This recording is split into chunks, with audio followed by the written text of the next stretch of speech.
আসসালামু আলাইকুম। যে যেখান থেকে দেখতেছেন ভিডিও শেয়ার করে দিবেন। তো বাংলাদেশে একমাত্র স্বাদ পরিবর্তন হয় নাই ব্লুবেরি বিস্কুটের।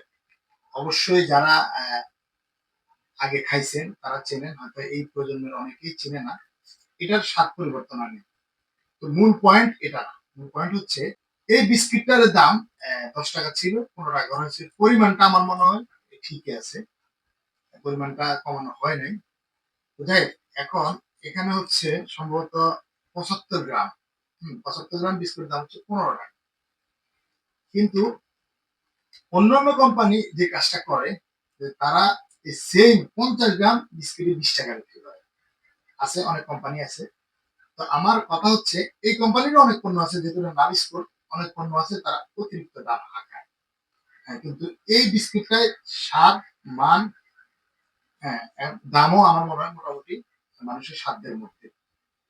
তো যাই হোক, প্রত্যেকটা কোম্পানি এভাবে যদি মানুষের স্বার্থের মধ্যে রাখতে চায় জিনিস, খাবার মানে দৈনন্দিন খাবারের যে জিনিসগুলো, তাহলে মানুষের একটু স্বস্তি হয়।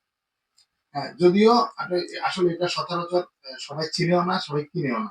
হ্যাঁ, কারণ বর্তমান মার্কেট কম্পেয়ার জন্য বড়, বড় কোম্পানিগুলো আছে, বড়, বড় ব্র্যান্ড আছে। এ কারণে পুরোনো জিনিসগুলো হয়তো অনেকেই চিনে না। তবে এটার স্বাদ গুণগত মান আগের মতোই আছে। তো আমার প্রত্যাশা প্রত্যেকটা কোম্পানি যাতে এমন কিছু পণ্য রাখে যেটা মানুষের হাতের নাগালের মধ্যেই থাকে।